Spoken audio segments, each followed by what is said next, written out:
777 English अल्फाज पर मुश्तमिल बुनियादी इंग्लिश वोकैबुलरी कोर्स का ये लेसन नंबर 15 है। दोस्तों, इस लेसन में मैं आपको सिखाने वाला हूँ 77 इंग्लिश अल्फाज, उन अल्फाज का सही तलफ़ुज़ और उनके उर्दू मीनिंग्स। आपको बताता चलूँ कि ये कोर्स टोटल 15 क्लासेस पर मुश्तमिल है और ये हमारे कोर्स की लास्ट क्लास है। इससे पहले हम 14 क्लासेस इसी चैनल पर अपलोड कर चुके हैं। अगर आप ये कोर्स पहली क्लास से स्टार्ट करना चाह रहे हैं या आपकी कोई क्लास मिस हो गई है, रह गई है, तो तमाम क्लासेस के लिंक इसी वीडियो की डिस्क्रिप्शन में मौजूद हैं। दोस्तों, इस कोर्स से लाखों लोगों ने फ़ायदा उठाया है और अपनी वोकैबुलरी इम्प्रूव कर चुके हैं। उम्मीद करता हूँ ये कोर्स आपको बहुत पसंद आएगा और आप अपनी वोकैबुलरी इस कोर्स से ज़रूर इम्प्रूव करेंगे। अगर आप इस मुकम्मल कोर्स की PDF किताब डाउनलोड करना चाहते हैं तो वीडियो की डिस्क्रिप्शन और कमेंट बॉक्स में लिंक मौजूद है। दोस्तों, यूं ही हमारे साथ लगातार इंग्लिश सीखने के लिए हमारे YouTube चैनल AQ इंग्लिश को सब्सक्राइब कर लीजिए ताकि हमारी तमाम आने वाली वीडियोस आप तक बर वक्त पहुँच सकें। दोस्तों, अगर आप भी अपने WhatsApp पर इस तरह का इंग्लिश लर्निंग कंटेंट जिसमें daily used vocabulary, daily use sentences, expression of the day, इसके अलावा बहुत सा इंग्लिश लर्निंग कंटेंट हासिल करना चाहते हैं तो डिस्क्रिप्शन और कमेंट बॉक्स में दिए गए लिंक से हमारा WhatsApp ग्रुप भी ज्वाइन कर लीजिए। तो चलिए दोस्तों, क्लास नंबर 15 का आगाज़ कर लेते हैं। पहला वर्ड आ जाता है दोज। दोस्तों, दोज का मतलब है वो, यानी ज़्यादा लोग। दोज को लोगों के लिए इस्तेमाल किया जाता है और ये वो लोग हैं जो आपसे थोड़ा दूर हैं, यानी बिल्कुल आपके करीब नहीं हैं, आपसे दूर हैं। आप इशारा करके कह रहे हैं दोज, ठीक है, यानी वो लोग। तो दीज इस्तेमाल किया जाता है करीब के लोगों के लिए और दोज दूर के लोगों के लिए। बोथ, बोथ को दोस्तों यूज़ किया जाता है दो चीज़ों के लिए, यानी बोथ का मतलब है दोनों। यंग, यंग कहते हैं नौजवान को। यूजुअल, यूजुअल का मतलब होता है मामूल। एनफ, एनफ का मतलब है काफ़ी, बहुत।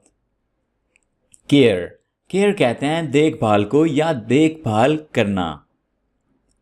फीट, फीट का मतलब होता है पाँव और ये एक से ज़्यादा पाँव के लिए इस्तेमाल होता है।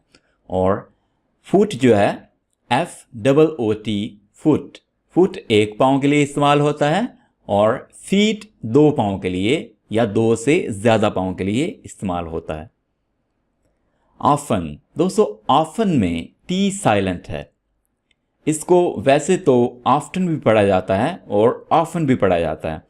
मोस्टली हम इसको ऑफन पढ़ते हैं, हमारे यहाँ इसको ऑफन पढ़ा जाता है। ऑफन का मतलब है अक्सर।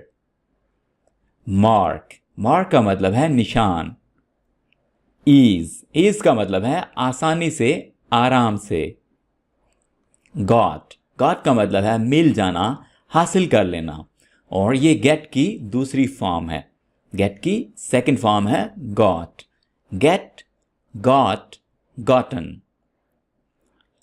चिल्ड्रन, चिल्ड्रन कहते हैं बच्चों को और चाइल्ड यूज़ होता है एक बच्चे के लिए और चिल्ड्रन यूज़ करते हैं ज़्यादा बच्चों के लिए। टुगेदर, टुगेदर का मतलब है एक साथ मिलकर।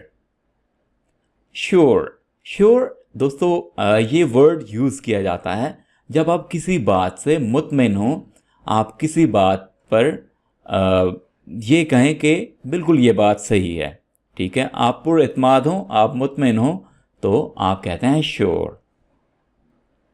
बेस, बेस का मतलब है बुनियाद। वंस, वंस का मतलब है एक बार। स्टॉप, स्टॉप का मतलब है रोकना या स्टॉप वो भी होते हैं जहाँ पे हम खड़े होके इंतज़ार करते हैं, जैसे बस स्टॉप होता है। इसके अलावा मुख्तलिफ गाड़ियों के लिए स्टॉप्स बने होते हैं, उनको भी स्टॉप कहा जाता है। आइडिया, आइडिया का मतलब है ख्याल। बिगिन, बिगिन का मतलब होता है शुरू करना। यूज़, यूज़ का मतलब होता है इस्तेमाल करना। योर का मतलब है आपका, आपकी। अबाउट का मतलब है के बारे में, या अबाउट का एक और भी मीनिंग है जो कि है तकरीबन। मैनी का मतलब है बहुत से। देम का मतलब है उन्हें। दीज का मतलब है ये, यानी ज़्यादा, और ये करीब के लिए यूज़ किया जाता है। मोस्ट का मतलब होता है सबसे ज़्यादा। पीपल लोगों के लिए यूज़ किया जाता है, और लोग चाहे दो हों या दो से ज़्यादा हों, उनके लिए पीपल ही यूज़ किया जाता है। डाउन का मतलब है नीचे। नाउ का मतलब है अब। फाइन का मतलब होता है तलाश करना, ढूंढना। स्टैंड का मतलब है खड़े होना। ऑन का मतलब है अपना, यानी किसी चीज़ की मलकियत होना। रेडी होता है तैयार होना या तैयार। अबव का मतलब है ऊपर। एवर का मतलब है कभी। रेड कलर का नेम है, और रेड का मतलब है सुर्ख। लिस्ट कहते हैं फहरिस्त को। दो का मतलब होता है अगरचे। फील का मतलब है महसूस करना। टॉक होता है बात करना, बातचीत करना। बर्ड का मतलब है परिंदा। सून का मतलब है जल्द ही। बॉडी कहते हैं जिस्म को। डॉग का मतलब है कुत्ता। फैमिली का मतलब है ख़ानदान। डायरेक्ट का मतलब होता है बराह रास्त। पोज का मतलब है अंदाज। लीव का मतलब होता है छोड़ना, या लीव छुट्टी लेने को भी कहते हैं। मेजर का मतलब होता है पैमाइश या पैमाइश करना। डोर का मतलब है दरवाज़ा। प्रोडक्ट का मतलब होता है मसनूआत। ब्लैक कहते हैं स्याह को। शॉर्ट होता है मुख्तसर। न्यूमरल का मतलब होता है अददी या हिंसी। विंड कहते हैं हवा को। क्वेश्चन का मतलब होता है सवाल। हैपन होता है वाक़े होना। कंप्लीट का मतलब होता है मुकम्मल। शिप कहते हैं जहाज को।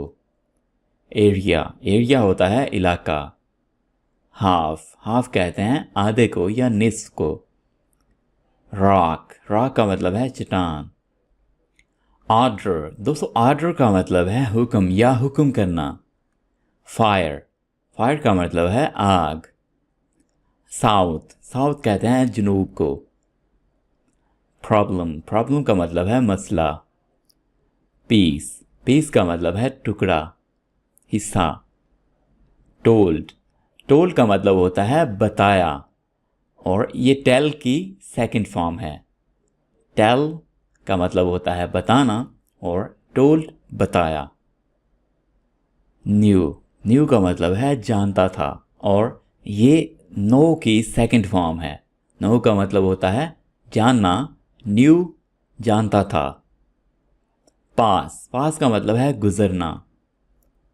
सिंस दोस्तों टाइम के लिए इस्तेमाल किया जाता है, और ये बहुत इम्पोर्टेंट वर्ड है, इसको समझने की ज़रूरत है। हम सिंस और फार में अक्सर कंफ्यूज हो जाते हैं, दोनों टाइम के लिए यूज़ किए जाते हैं। तो आप सिंपली यूट्यूब पे सर्च कीजिए सिंस वर्सेस फार, आप इनका यूज़ देखिए और समझिए। दोनों टाइम के लिए यूज़ किए जाते हैं, और सिंस का बेसिकली मतलब होता है तब से, यानी एक टाइम से। टॉप का मतलब है सबसे ऊपर। होल कहते हैं पूरे को। किंग का मतलब है बादशाह। स्ट्रीट सड़क को या गली को कहा जाता है। मल्टीप्लाई होता है ज़रब करना। नथिंग का मतलब है कुछ भी नहीं। स्टे होता है रुके रहना। जी तो दोस्तों, ये था हमारा 777 अल्फाज का बुनियादी इंग्लिश वोकैबुलरी कोर्स। उम्मीद करता हूँ दोस्तों ये कोर्स आपके लिए बहुत हेल्पफुल रहा होगा। अगर ये कोर्स आपको अच्छा लगा है, ये वीडियो आपको अच्छी लगी है, इस वीडियो को लाइक कर दीजिए, अपने दोस्तों के साथ ये कोर्स ज़रूर शेयर कीजिएगा और कमेंट्स में हमें ज़रूर बताइएगा कि ये कोर्स आपको कैसा लगा है, क्या ये कोर्स आपके लिए हेल्पफुल रहा है और कितना हेल्पफुल रहा है ये भी बताइएगा। दोस्तों मिलते हैं एक नई इंटरेस्टिंग वीडियो के साथ, तब तक के लिए अल्लाह हाफिज़।